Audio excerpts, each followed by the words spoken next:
2017년 3월 10일, 올해 3월 10일 역사적인 날이죠. 헌법재판소 8명 전원 일치로 박근혜 대통령이 탄핵이 되었습니다. 우리나라 역사상 처음 있는 사건이고 정말 가슴 아픈 일입니다. 그로 인해서 우리 한국 사회는 촛불파와 태극기파로 분열되는 아픔을 겪기도 했습니다.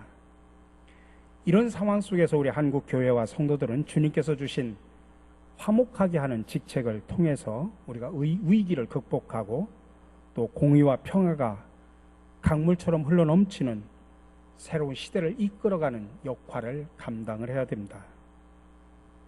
지금 저는 매 주일마다 로마서 강해 설교를 하고 있습니다. 보니까 벌써 오늘이 46번째 강해 설교입니다. 46주째 강해 설교를 하고 있다는 이야기입니다. 근데 특별히 공교롭게도 오늘 본문 말씀 로마서 13장은 세상의 권력과 하나님의 권력은 어떤 관계가 있는지, 세상과 교회 관계는 어떠한 것인지를 가르쳐주는 본문인데, 정말 로마서 가운데도 설교하기가 가장 어려운 본문이기도 하고, 그래서 가장 많은 오해를 낳기도 하는 그런 본문이기도 합니다. 특별히 저는 오늘 본문을 로마서 13장과 또 계시록 13장의 일부를 선택을 했습니다. 교회 역사를 보면 전통적으로 로마서 13장은 친정부적인 입장을 가진 사람들에 의해서 자주 인용이 되어 왔습니다. 반면에 요한계시록 13장은 위정자들의 불의에 저항하라고 하는 말씀으로 개혁자들에 의해서 자주 인용되는 그런 말씀이기도 합니다. 그래서 저는 먼저 로마서 13장을 살펴보고 이어서 요한계시록 13장을 통해서 대안을 찾아보려고 합니다. 우리가 믿는 자로서 오늘 두 본문을 통해서 교회와 세상에 대한 폭넓은 믿음의 시야를 갖기를 간절히 바랍니다. 로마서 13장에는 기본적으로 위에 있는 권세들에게 복종하라고 하는 말씀이 담겨져 있습니다. 근데 이 말씀을 해석할 때 학자들 사이에서 아주 첨예한 의견 대립이 있는 몇 가지 이슈가 있습니다. 그래서 그 이슈들을 중심으로 해서 본문을 살펴보려고 합니다. 첫 번째로 여기에 나오는 위에 있는 권세들은 누구를 가리키는 것일까? 오늘 1절에 보니까 각 사람은 위에 있는 권세들에게 복종하라. 권세는 하나님으로부터 나지 않음이 없나니 모든 권세는 다 하나님께서 정하신 바라.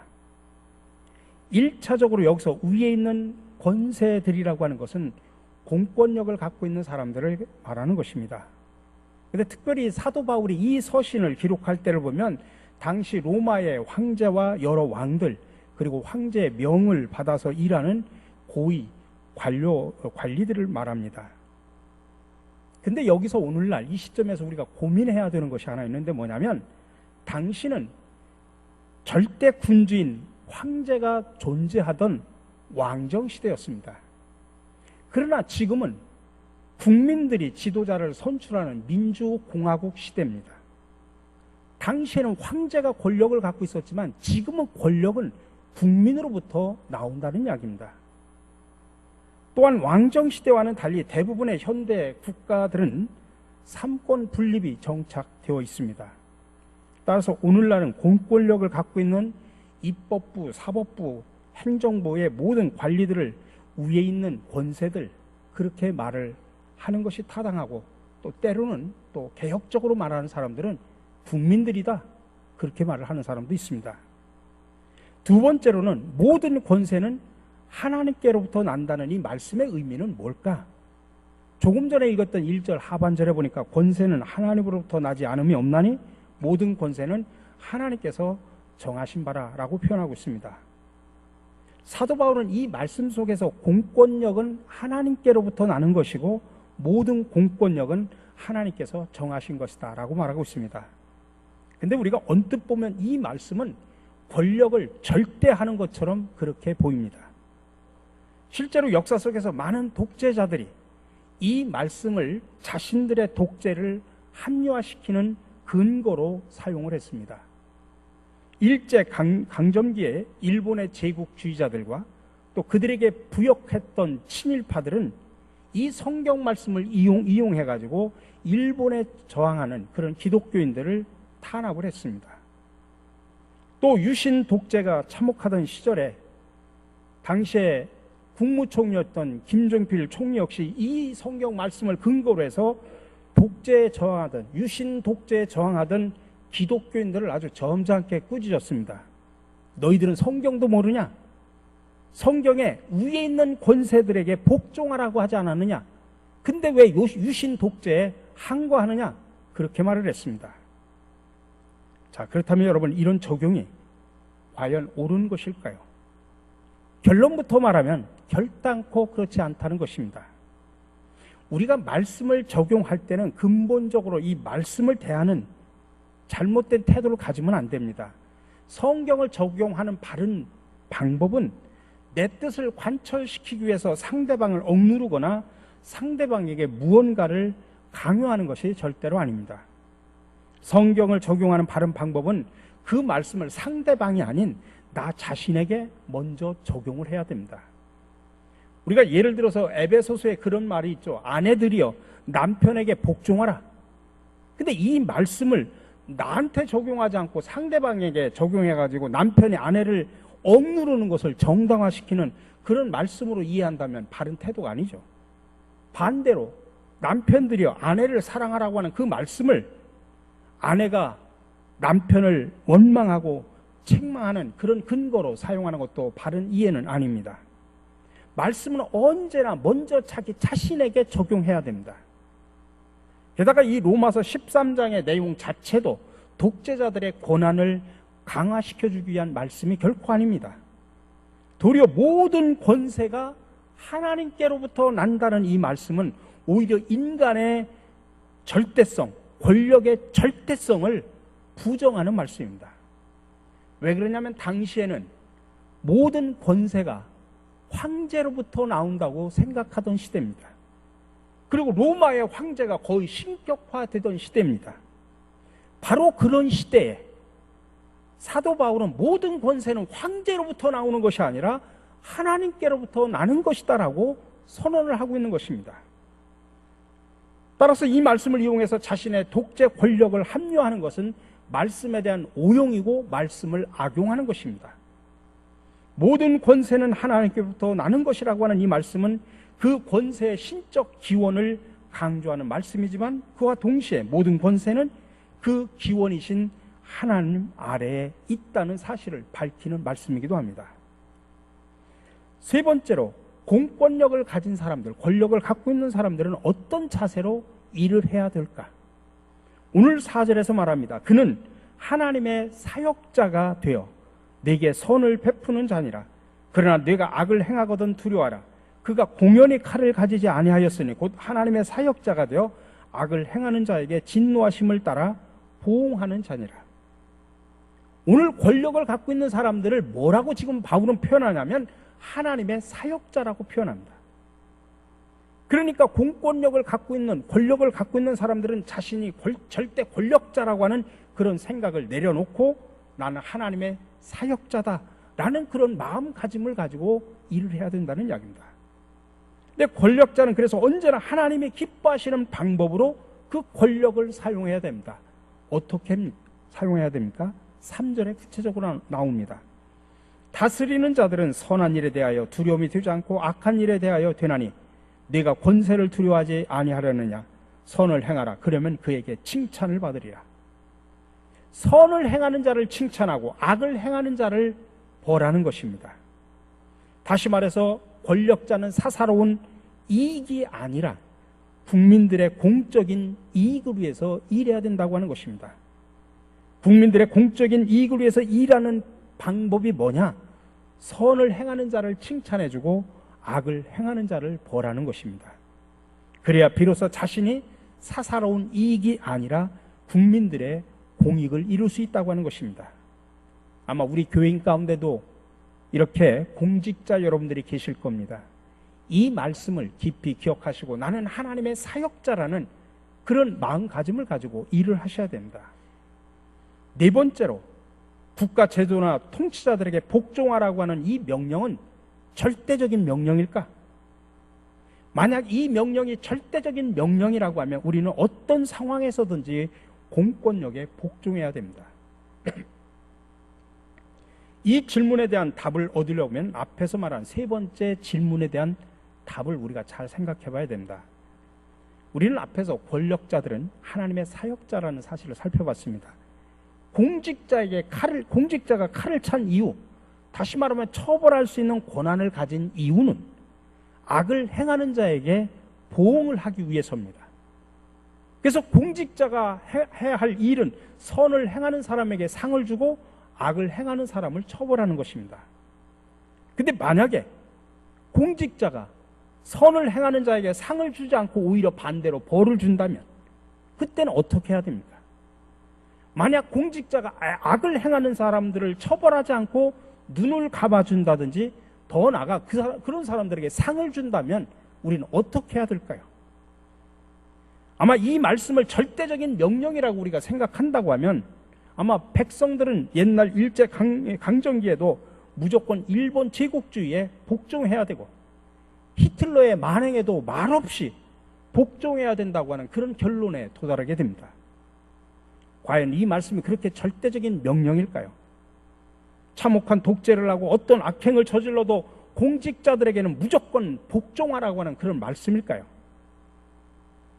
사실 로마서 13장은 그런 우리의 질문에 대해서 명확한 답변을 하고 있지 않습니다. 그렇다면 우리는 이 말씀을 어떻게 받아들이고 해석해야 될까요? 이런 경우에 우리는 성경의 다른 여러 말씀들을 종합적으로 살펴봐야 됩니다. 성경에는 이런 상황 속에서 적용할 수 있는 수많은 예들이 참으로 많이 나옵니다. 구약에 보면 이집트의 바로가 히브리 산파들에게 명령을 합니다. 죄 없는 이 갓난아이들이 나면 모두가 다 죽이라. 근데 산파들은 바로의 그런 잘못된 명령에 불복종을 했습니다. 느부갓네살 왕이 모든 신하들에게 금신상을 만들어 놓고 거기에 엎드려 절하라고 했을 때 다니엘의 세 친구 사드락과 메삭과 아벳느고는 왕의 명령에 감히 불복종을 했습니다. 다리오 왕이 다른 신에게 기도하는 것을 금지했을 때 다니엘은 목숨을 걸고 그 명령에 불복종했습니다. 사도행전에서 사내들인 공회가 사도들에게 예수님의 이름을 전파하지 못하게 했을 때 사도들이 뭐라고 이야기했냐면 우리가 사람의 말을 듣겠느냐 아니면 하나님의 말씀을 듣겠느냐 그러면서 그 명령에 불복종을 했습니다. 심지어 우리 예수님도 누가복음 13장에서 당시의 왕이었던 헤롯 안티파스를 저 여우라고 지칭을 했습니다. 문맥상 여우는 거기에서는 교활한 짐승을 상징하는 겁니다. 그래서 이 말씀은 예수님께서 당시의 왕이었던 헤롯을 강력하게 비판한 말씀입니다. 이런 사실을 보면 로마서 13장에 나오는 위에 있는 권세자들에게 복종하라고 하는 이 명령은 절대적인 명령이라기보다는 기본적으로 그리스도인도 시민으로서 공권력에 복종해야 된다고 하는 원론적인 명령에 가까운 것입니다.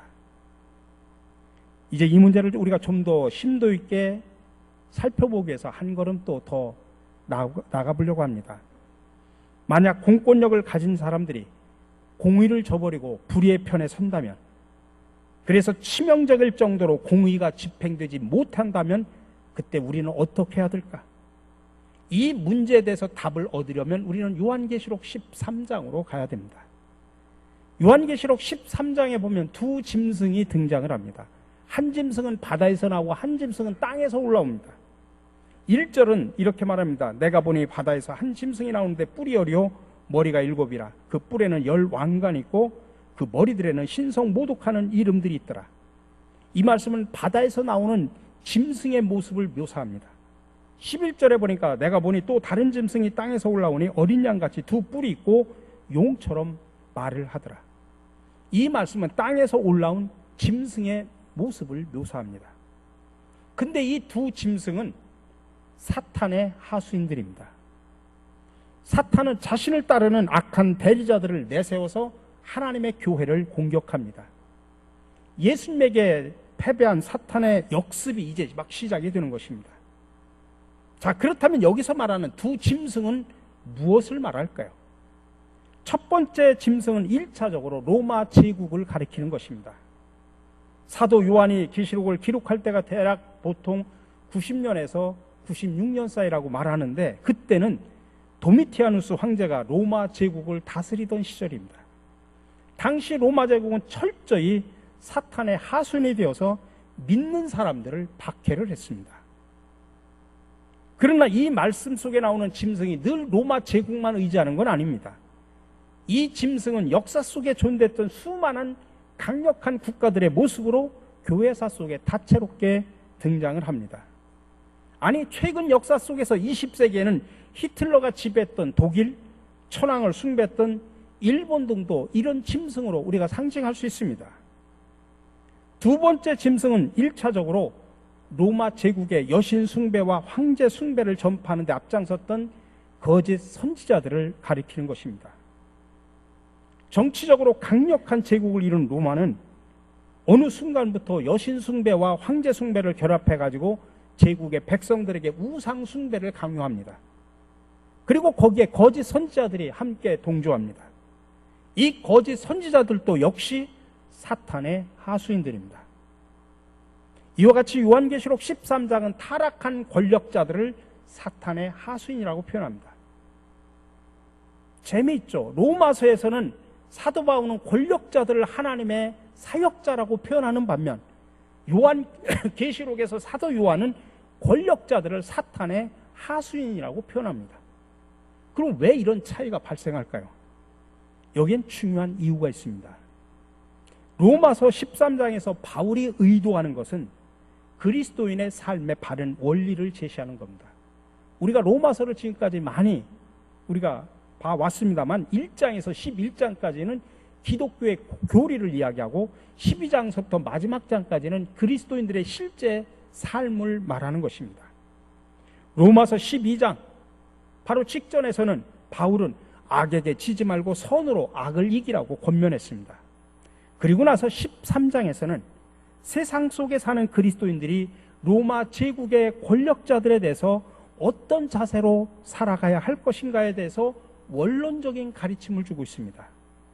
기본적으로 공직자들은 선한 자를 칭찬하고 악한 자들을 벌하는 공권력을 위해 집행하기 위해서 세워진 사람들이다. 그러니 그리스도인들은 그런 공직자들에게 복종하는 것이 마땅하다라고 말합니다. 그래서 납세 의무를 다하는 모범 시민이 되어야 된다라고 말하고 있습니다. 다시 말해서 로마서의 말씀은 그리스도인들이 공직자에 대해 어떤 태도를 취해야 될 것인가라고 하는 원리적인 측면을 말하는 것입니다. 근데 중요한 것은 왜 그러냐면 그래야 당시 가장 중요한 복음 전파의 걸림돌이 되지 않기 때문입니다. 그러나 요한계시록은 다릅니다. 요한계시록은 전체 맥락 속에서 볼 때 사탄의 압제에도 불구하고 부활하신 그리스도께서 반드시 승리하신다는 사실을 가르쳐주는 말씀입니다. 그 사실을 가르쳐주기 위해서 사도 요한은 당시 로마 제국과 거짓 선지자들이 어떻게 자신의 권력을 이용해가지고 악한 일을 도모하는지 그 실상을 적나라하게 드러내 보입니다. 다시 말해서 악의 실체가 무엇인지를 여러 상징들을 통해서 당시의 초대교회와 오늘을 살아가고 있는 우리 그리스도인들에게 가르쳐주고 있는 것입니다. 그래서 그런 사탄의 악에 굴복하지 말고 하나님의 편에 서라고 성도들에게 촉구하는 것입니다. 정리를 하자면 로마서가 복음 전파를 위해서 원론적인 측면에서 공권력을 집행하는 공직자들에 대해서 취할 그리스도인들의 태도를 말하는 것이라고 하면 요한계시록은 실제 상황 속에서 그들의 불의하고 악한 실상을 드러내서 그 악에 굴복하지 않도록 성도들에게 촉구하는 말씀입니다. 여러분, 우리 한국 교회도 역사적으로 보면 두 세력이 존재했습니다. 한 세력은 불의한 권력에 굴복해서 그에 부역하고 또 한 세력은 불의한 권력에 저항을 했습니다. 군사 독재 시절 당시 기독교 안에는 쿠데타를 일으켜 권력을 장악한 사람들을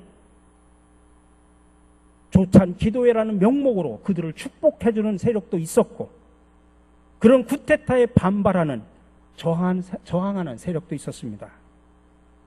근데 의미 있는 것은 역사가 지나고 나면 누구나 다 그런 악한 세력에, 악한 권력에 저항한 사람들을 자랑스러운 우리의 믿음의 선배로 생각하고 있다는 것입니다. 사랑하는 성도 여러분, 근데 엄밀히 말하면 이런 악은 지금도 우리의 삶에 실제하고 있습니다. 물론 우리나라는 지금 식민지 상태도 아니고 군사 독재 치하도 아닙니다. 그리고 기독교를 대놓고 탄압하는 그런 시대도 아닙니다. 그럼에도 불구하고 악하고 불의한 일들은 여전히 이 나라 속에서 계속 벌어지고 있습니다. 아니, 아마 악하고 불의한 일은 예수님께서 재림해서 하나님의 나라가 완성되기 전까지 결코 사라지지 않을 것입니다. 사도 요한이 요한계시록 13장에서 그런 악의 실체를 고발하는 이유가 뭘까요? 그것은 바로 우리 성도들이 그런 악의 실체를 바로 알고 싸워야 되기 때문에 그렇습니다. 그 대상이 누구든, 그 대상이 어떤 것이든 우리는 하나님의 공의를 저버리고 불의를 일삼는 사람들에게 굴복하지 말아야 됩니다. 그 악의 실체인 사탄과 사탄의 종노릇하며 이 땅에서 악을 행하는 자들에게 저항해야 된다는 이야기입니다.